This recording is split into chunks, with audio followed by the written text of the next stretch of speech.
It was a peaceful summer's evening in 2022.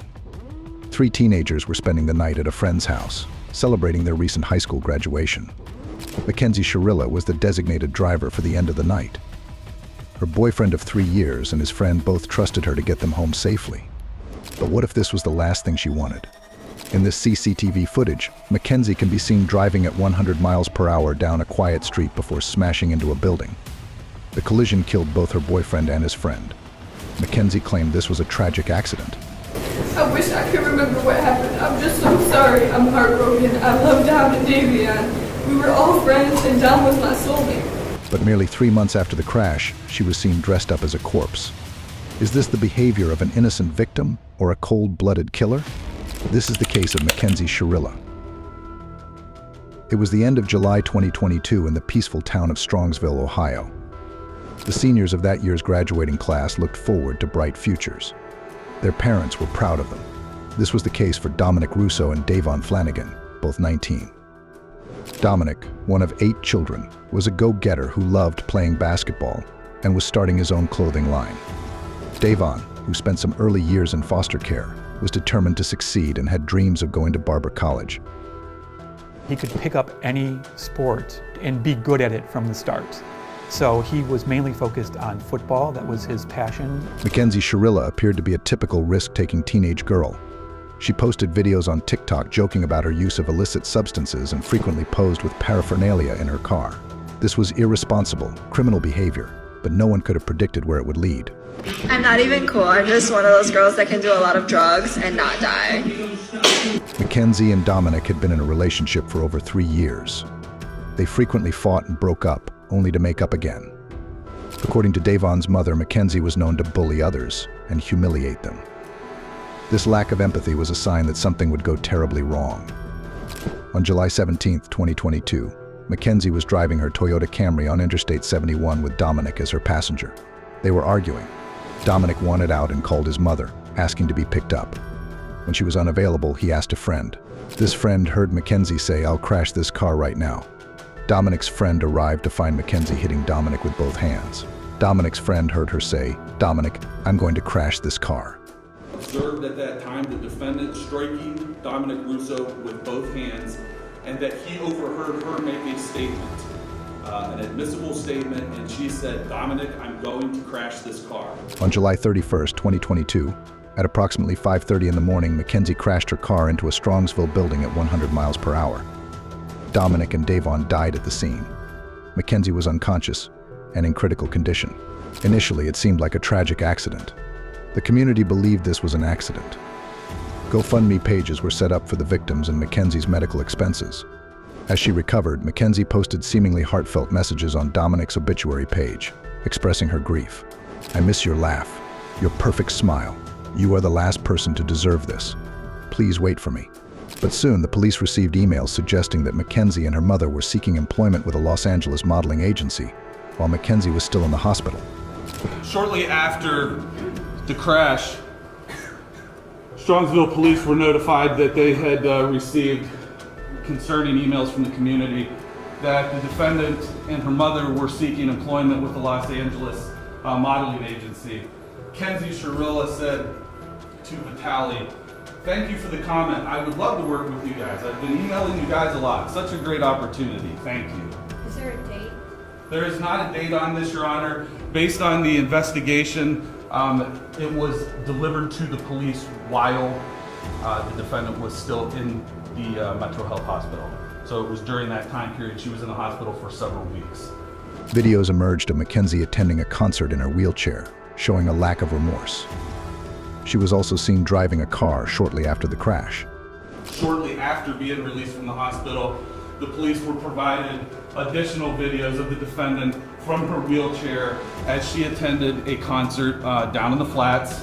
And again, Your Honor, I'm introducing these to the court to show the shocking lack of remorse. This was something that was being exhibited while the investigation was still going on, before she was charged and arrested in November of last year. And these were the sort of things that were coming to the police, and the shocking lack of remorse, coupled with the fact that the defendant was reported driving an automobile shortly after this event that she was seen in Strongsville again driving a car. On October 31st, 2022, Mackenzie celebrated Halloween, dressed as a corpse, and posted pictures on social media.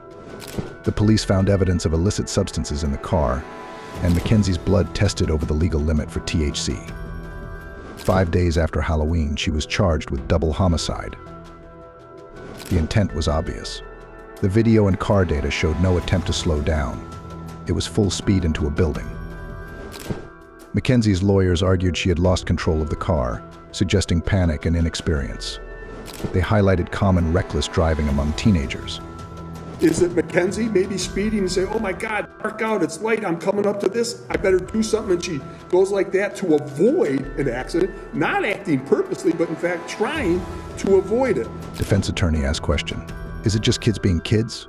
Was Dominic grabbing the steering wheel? Was Mackenzie trying to avoid an accident? However, the prosecution presented evidence that Mackenzie's actions were deliberate. CCTV footage showed her driving carefully before suddenly accelerating to 100 miles per hour. She had scouted the area days before the crash, suggesting premeditation. The totality of the evidence clearly demonstrates that Mackenzie Shirilla acted purposely and intentionally. Her purpose was to kill Dominic Russo and Davon Flanigan. Her actions were controlled, methodical, deliberate, intentional, and purposeful. This was not reckless driving, this was murder. I want to say to the families that I'm broken, sad, and lost, and my heart hurts for everyone, okay? Davion was her new friend, and Dom was the love of her life, and he was part of our family, okay? I'm just so sorry that this happened, and we're heartbroken, okay? And then, Your Honor, this was a terrible, tragic nightmare accident to have happened that she has no memory of, and she will never emotionally or physically recover of it. She almost died too, and we're asking that you please not run the sentence as consecutive.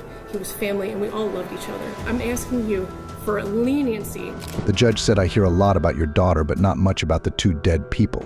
This was a tragic accident, you say, but Dominic and Davon were robbed of their futures. Mackenzie was found guilty of murder. This trial is a culmination of decisions made by one person, the defendant. Those decisions have forever altered the futures of 3 families, and of you also, Mackenzie. And your decisions forever robbed Dominic and Davon of the futures that they had before them. Court renders the following verdicts. Count 1. The court, having had count 1 tried to it pursuant to waiver, finds the defendant, Mackenzie Shirilla, guilty of murder, to wit Dominic Russo, in violation of Ohio Revised Code section 2903.02a, is charged in count 1. Count 2. The court, having had count 2 tried to it pursuant to waiver, finds the defendant, Mackenzie Shirilla, guilty of murder, to wit Davon Flanigan, in violation of Ohio Revised Code section 2903.02a, is charged in count 2 of the indictment. Mackenzie Shirilla was sentenced to 2 15-year to life sentences to be served concurrently. She will be eligible for parole in 15 years. So she's sentenced on count 2, the murder of Davon Flanigan, 15 years to life. She's sentenced on count 1, the murder of Dominic Russo, 15 years to life, to be served concurrent to each other with credit for time served. I'll waive fines, fees, and costs. Some family members found this sentence unfair. Dom and Davon were robbed of their futures. Hope that you're still alive and have a future, whatever that may be. Dom and Davon were robbed of their futures, their hopes, and their dreams. This relationship ended in 2 horrific deaths. We are thankful that justice was served today. What do you think? Is Mackenzie's sentence justice? Let us know your thoughts in the comments below. Your support keeps us going, so hit the like and subscribe buttons, and click the notification bell to not miss any uploads.